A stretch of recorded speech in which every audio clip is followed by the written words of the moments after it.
pondo a modéstia de parte. Bom, nós vamos começar então esse 71º bate-papo cultural, né? Bastante já. E temos assim o prazer de trazer a Dzete para conversar com a gente novamente. Tem sido bastante proveitosa essa conversa que ela nos provoca. Nós vamos começar passando um pequeno documentário que a gente elaborou a partir de algumas entrevistas aí com o pessoal do grupo ADOT, né? A gente, na verdade, para nós foi corrido fazer esse documentário, mas acho que vocês vão gostar. Acho que ele ficou legal.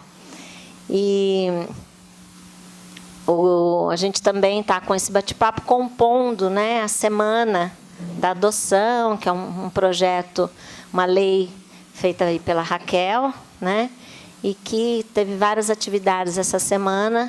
A gente vai ter uma atividade desgarrada no mês de julho, né, que a gente não conseguiu agenda para maio, que é com o Dr. Malheiros, que é o maior especialista, vamos dizer assim, na área jurídica, né, nas questões da adoção. E então vamos assistir o documentário. Aí quem trabalhou no documentário foi o Tiago e o Luiz Fernando, eles que trabalharam na edição desse documentário. Então, se vocês não gostarem, vocês vão reclamar com eles, hein?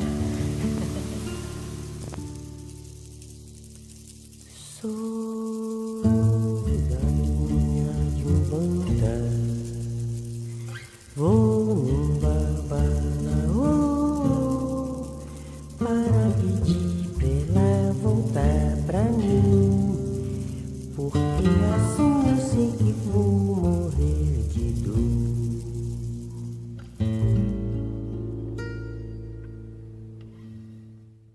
Bom, gente, então vamos começar o bate-papo com a Dzete, ajudar a gente a pensar um pouco sobre essa tarefa, né? Da maternagem, da paternagem, sobre essa... que eu tenho falado sempre, essa coisa tão difícil que a gente vive em sociedade, a gente conseguir construir uma civilização boa, feliz, né? Saudável e justa. Então, vamos lá, Di. Eu vou sentar, tá? Bom, eu fiquei agora pensando, bom, vamos embora, né? Já tá dito, né? Não sei o que mais que a gente vai fazer aqui, mas então eu vou tentar. Que eu fiquei bastante impactada com esse... Podemos chamar de documentário? Eu acho que é. Eu não é, sim, estou gaguejando, né? Porque eu acho que essa fala aí, essa construção feita nesse documentário tem muito a ver com o que eu estou me propondo a trazer e conversar com vocês. Obviamente, por um viés de alguém que está há algum tempo aí da vida estudando essa coisa que chama ser humano, mas é impactante demais a experiência concreta, né, daquilo que eu trouxe para a gente poder conversar e pensar. Eu queria entrar nesse viés mesmo, que no convite para o bate-papo eu fiz um breve texto que o pessoal pediu para divulgação e que eu pondero a diferença entre maternidade, paternidade e maternagem e paternagem, que eu acho que de alguma forma é isso que o documentário traz para a gente.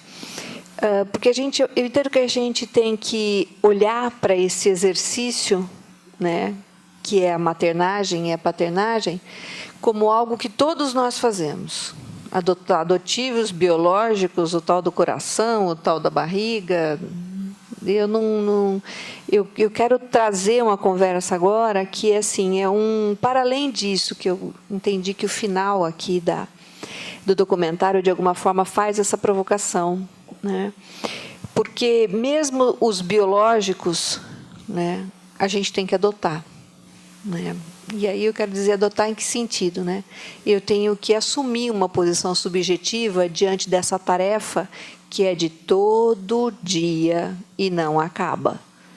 Né? Sabe aquele papo que depois que você tem filho você nunca mais dorme? Então, não importa se é da barriga ou se é do coração. Né? Você vai dormir? Vai, mas vai dormir assim. Né? Qual que é a de amanhã, qual que é a tarefa? Porque há de haver uma prontidão no cuidado que em cada momento, óbvio, da vida desse sujeito, digamos que a minha caixinha de ferramenta vai estar se diversificando em função da necessidade desse sujeito, mas há uma posição diante disso. E é aí que eu queria pensar o que isso que a gente está vivendo na contemporaneidade, que a gente está chamando aí dessas novas configurações familiares, nos traz. Né? O que é isso? Né? O que é estar diante de famílias que têm duas mães, que têm dois pais, que só tem uma mãe, que só tem um pai, né? Que tem uma avó, que não tem uma mãe, ou que tem uma mãe que não é a mãe, que é a avó que faz essa maternagem. Então, assim, entender que essa função, ela não é da ordem de um CPF, né? Ou não é da ordem de um biológico, é da ordem de uma posição subjetiva, né? De uma condição de desejar estar naquele lugar, com aquela pessoa, naquele momento histórico da vida daqueles dois, naquele encontro, desempenhando essa função. Né? E aí a pergunta que fica muito intensa nesse momento, do que eu estou convidando a gente para pensar, é o que sustenta essa escolha. Né? Porque o que sustenta essa escolha é que vai permitir essa tarefa, esse encontro acontecer. Não é porque assim... e eu falo isso assim também de um lugar da minha clínica, do meu trabalho, aí, com quase 25 anos de trabalho como psicóloga, o quanto não foi uma vez, e tanto isso eu digo da minha experiência na rede pública como na rede privada, né, que eu circulo por uma diversidade que me orgulho dela, do ponto de vista das populações que eu escuto, e não é privilégio, não tem aí um viés econômico a questão dessa posição subjetiva. Né? A gente vai ter pais que não fazem maternagem e paternagem, independente de serem adotivos ou não. Talvez os adotivos tenham mais dificuldade de não fazer isso por conta de todo o viés jurídico. Né? Mas a gente tem situações, assim, já me vi discutindo casos, isso já em equipes, aí, acompanhando alguns CREAs, que a gente vira e fala, gente, cadê o Ministério Público? Né? Porque é uma questão de defesa de direitos dessas crianças, que é todo esse viés, que só pode adotar depois que não existir juridicamente um pai e uma mãe. Isso tudo tem uma implicação na história desse sujeito, porque aí vão anos, não são meses. Né? E essa criança está se constituindo nesse cenário absolutamente ambíguo, absolutamente conflitante. Então, assim, e aí o que eu estou querendo dizer é que essa não sustentação de uma posição da gente diante desse lugar, desse convite que a vida nos faz, né? Essa não sustentação é que acaba construindo situações adoecedoras. Independente, de novo, eu acho que o final do documentário fortalece essa minha ideia da gente desvincular isso a uma questão de ser biológico ou não ser biológico. Né? Eu acho que é uma questão de que lugar que é esse que essas pessoas estão se propondo e que de forma essa proposição está se configurando para efetivamente a gente poder fazer o que está, enfim, dizendo que quer fazer. Né? E porque também assim, a gente tem uma questão aí que eu acho que é uma herança da modernidade, que agora ela está sendo colocada em xeque, que é o tal do protótipo, né, pequeno burguês, que você cresce, você se forma, você namora, você arranja um trabalho, você arranja dinheiro, você casa e você tem que ter filho. E aí, se não tiver? Porque aí você está com problema. Né? Por quê? Porque ter filho não é uma escolha nesse protocolo. Né? É uma contingência do estar na vida. E seguir padrões de ser adequado, ser normal, ser uma boa pessoa, ser um bom cidadão.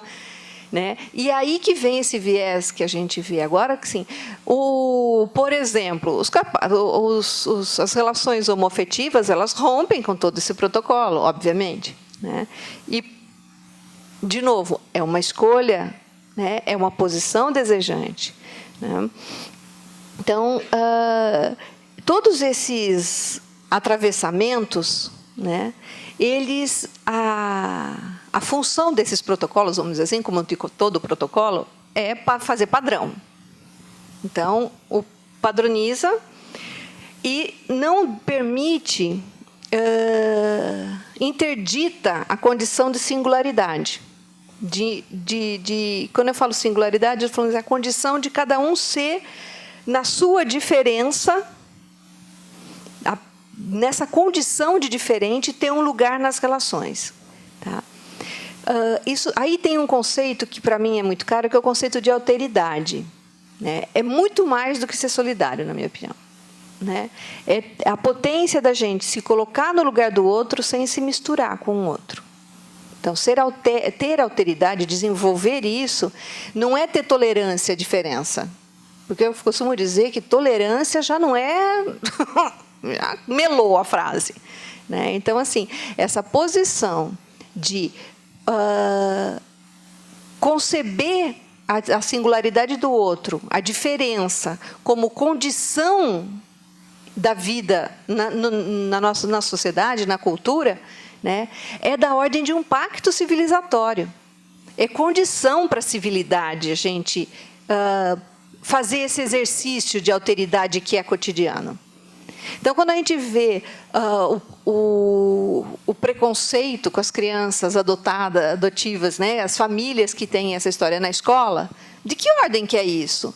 É de uma interdição, né, absurda nessa condição civilizatória de sustentação da diferença. Né? Quando a gente está falando, né, desse lugar da maternagem e da paternagem, eu estou convidando a gente para pensar que isso é para além de uma condição orgânica, né, que é uma coisa que a gente estava rapidamente ali, um pouco antes da gente começar, conversando, e que, assim, o que era velado, escondido, não era a adoção. Né? O segredo era o que a adoção denunciava, que em muitos casos era uma interdição biológica para a maternidade ou paternidade. Né? Então, essa questão, né, que resgata a minha pergunta inicial. O que sustenta essa escolha de querer exercer essa função de pai e mãe? Né, que não é paternidade e maternidade, é função de pai e mãe.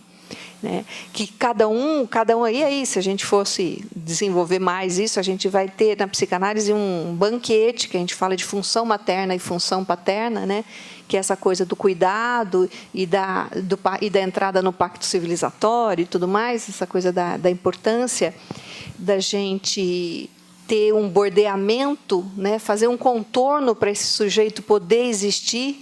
Né? Quem que vai dar essa condição são as figuras que exercem essa função. Né? E é uma coisa que eu bato muito em sala de aula, assim, quando eu falo pai, mãe, eu não estou falando do cara da mulher que pariu, do cara que entrou com a tal de sementinha, hein? Não é disso que se trata. Né? Isso é uma coisa que a gente, quando vai pensar em desenvolvimento infantil, em constituição do sujeito, em quem que é essa pessoa que a gente está aí, de alguma forma, se apropriando para entender quem é, a gente tem que olhar como esse processo se deu. Né? Quem que estava fazendo todo a ancoragem, né? Todo o chão, todo o continente para essa pessoa poder se constituir como gente a partir de algum lugar. Porque, gente, a gente nasce um pedaço de carne. Né? Então, o ser humano é um animal que, parido e não cuidado, morre. Né? De todos, eu não entendo muito biologia, mas o humano eu sei que é assim. Né? Se você é um pedacinho de carne, não é nada aquilo. Se ele não é investido por alguém, se ele não está investido subjetivamente, né? Se eu não nomeio, se eu não dou um lugar, né? Se eu não faço o que a gente chama de empréstimo, né? Se eu não empresto alguma subjetividade para aquele sujeito se constituir, se existir, ele morre. Verdadeiramente. Então, assim, quando a gente está falando disso, eu estou falando de cuidado. Então, é importante, nessa cena das novas configurações, a gente ter isso muito claro. Né? E aí, ter muito claro que todo esse viés, tudo que está nessa cena, é uma aposta civilizatória. Então, quando no documentário a pessoa fala, não, porque a gente está pensando no lixo, na reciclagem, que envolve as mulheres que estão privadas de liberdade por N motivos da história da vida delas, faz um trabalho social, faz um trabalho com essas famílias. Eu sou um pai adotivo e eu, por isso, acabo tendo todo um apoio e toda uma retaguarda que os pais que não são não têm. E acham que não precisam, né? Que o povo acha que nasceu pronto, né? E eu falo isso assim, porque às vezes a gente se vê diante de encaminhamentos de crianças, adolescentes, que você chama o pai para uma conversa, vem a mãe e olhe lá. Né? Porque não, minha mulher cuida disso. Já dá para entender, né, de que ordem que está esse sofrimento, por onde está passando essa ausência. Né? Então, assim, a minha provocação, o meu convite, quando a gente pensa na adoção, é pensar a adoção como uma condição de todos nós diante do outro. Né? Há um exercício que tem todo um viés jurídico aí, nessas crianças que estão sem um lugar, né? Mas o que me chama a atenção e que eu quero, de alguma forma, trazer para a gente poder realmente legitimar o nome disso daqui, que é um bate-papo, não vou ficar falando aqui, né? Vamos conversar. Mas é essa coisa da gente olhar para isso como um exercício cidadão. Né? Olhar, e não como eu me incomoda um pouco quando a gente olha para isso como um viés assim de como que eu vou falar, talvez não seja a palavra mais delicada, mas da caridade, sabe, da Madre Teresa de Calcutá. Não é isso, não se trata disso. Eu não faço isso porque eu sou boazinha, eu faço isso por mim. Né? Quando às vezes o pessoal fala, nossa, você tem uma implicação, você faz um trabalho assim, assado, nossa, como você é legal. Eu não sou legal coisa nenhuma. Né? Eu estou fazendo isso para mim. Né? Porque eu quero ter clareza de que eu estou implicada na construção de um lugar que eu quero mergulhar de viver. Porque do jeito que está, eu não tô gostando dessa brincadeira. Né? E assim, cada vez mais eu acho, né, que a gente está sendo convocado, né, para um posicionamento. Né? Em todos os âmbitos. E eu acho que uma coisa que está sendo muito rica, que eu tenho visto nos últimos tempos, é que as pessoas estão começando a entender que a questão não é político-partidária. É ético-política. Né?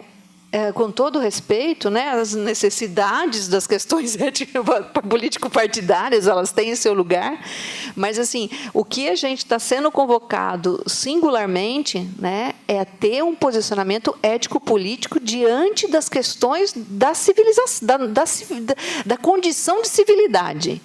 Porque não dá para ficar sentado na sala assistindo aquele monte de telejornal horroroso, que, vamos combinar, está deprimente, uma barbárie a cada 2 dias, porque não é mais uma por semana, não foi mais suficiente ter uma por semana, agora é uma a cada 2 dias, pelo menos, que assim, não dá para ficar em casa. né? Então, assim, quando ele dá um exemplo ali, né? Aquela criança que podia estar estourando meu para-brisa, eu posso colocar para dentro do meu carro e ser minha filha, né? Ou ser meu filho. Não necessariamente, né? Eu acho que isso é uma das formas que a gente que tem um lugar muito importante. Mas eu também posso fazer isso de N outras formas.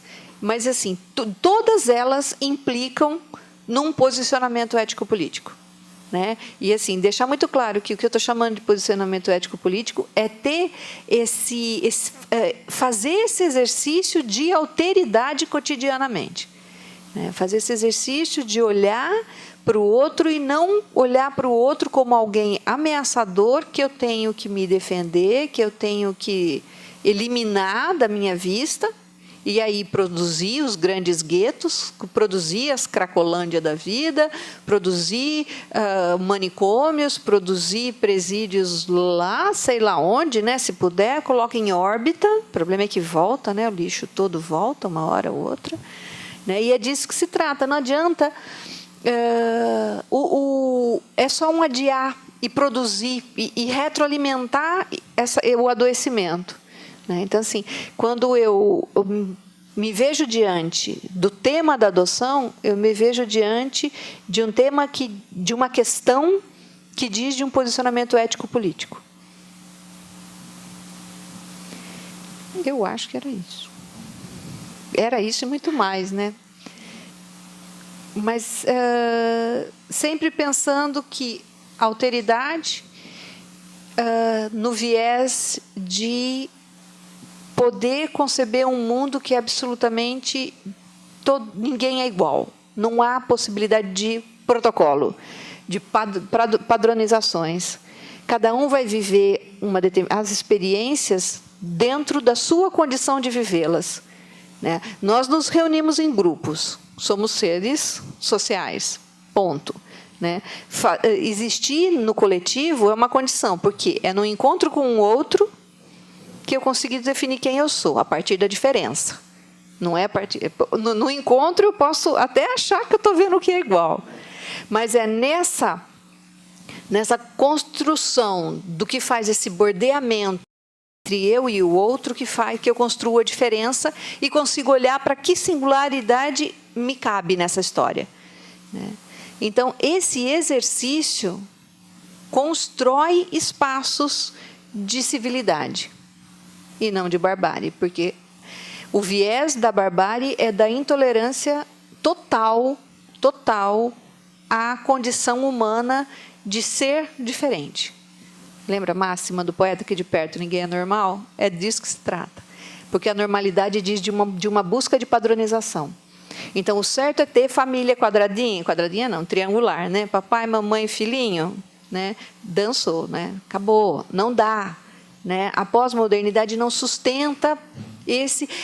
Porque, assim, a pós-modernidade é um emergente, é um instituinte que a gente chama da modernidade, que foi, assim, aquilo foi uma grande ilusão. Né? Acreditar que o elixir da juventude existia. Não, conseguimos aí fazer uma longevidade maior. A gente dura mais do que os nossos avós. Bom, a minha avó não posso dizer, que ela durou bastante. Mas muito aconteceu, mas a gente continua tendo uma condição de mortal. Somos falíveis, erramos, a incompletude é o que diz de nós humanos, e é a nossa condição. E, oxalá, ainda bem, porque é onde me falta que eu desejo. Porque senão, se eu não desejar, eu não vivo.